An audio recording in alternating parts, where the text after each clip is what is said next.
This video contains information for informational purposes only and should not be interpreted as financial, legal, or tax advice. The speaker, who is not a licensed financial advisor or registered investment advisor, expresses only their opinions. Trading cryptocurrencies carries a significant risk of loss, and the speaker makes no guarantees regarding any specific results. Thanks for joining me today on Cryptoid. These are the top stories in the world of cryptocurrency this week. The crypto market experienced a crash as U.S. regulators began cracking down on major companies, exchanges, and projects in the industry, leading to a tumble in coins and tokens. Stablecoins like BUSD and PAX came under scrutiny, with Paxos being investigated by U.S. authorities and Tether's U.S.-based reserves being probed. Investors are wondering which stablecoin is currently the safest to hold. The rollout of central bank digital currencies, CBDC, is accelerating, with the Bank for International Settlements expanding its research on CBDCs, and countries like Russia, India, and the United Kingdom moving closer to implementing digital currencies. It remains to be seen when the first CBDCs will be released.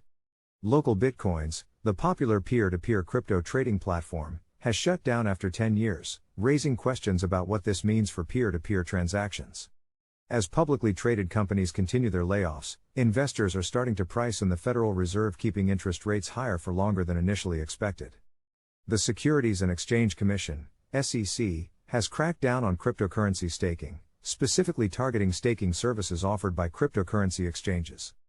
Kraken settled with the SEC for $30 million and stopped offering staking to retail users in the U.S. Coinbase, which offers staking services, put out a statement arguing that its services are not an unregistered securities offering, but the SEC may disagree. The crackdown is effectively forcing U.S. users of these exchanges to use decentralized staking services instead, which could lead to further regulatory issues. One of Russia's biggest banks, Gazprom Bank, expressed concerns to Russia's central bank about the potential impact of its digital ruble, urging caution with its rollout. Research by the BUSD and others confirms that commercial banks will face difficulties with CBDCs, as seen in India where the central bank launched a pilot for its digital rupee with only 50,000 users and 5,000 merchants. The UK is still pursuing a CBDC despite limiting digital pound holdings to 10,000 to 20,000 per individual. Governments need to implement digital IDs before rolling out their CBDCs. While people may find alternatives, secure exchange of these currencies remains an issue, particularly for digital currencies. Local Bitcoins was one of the first to facilitate the exchange of coins and tokens between people but lost market dominance to centralized cryptocurrency exchanges. Local Bitcoin's only advantage was privacy, but it faced regulatory scrutiny and implemented KYC. Despite this, it survived the crypto bull run and released a new mobile app in 2021, but crypto prices eventually crashed in November.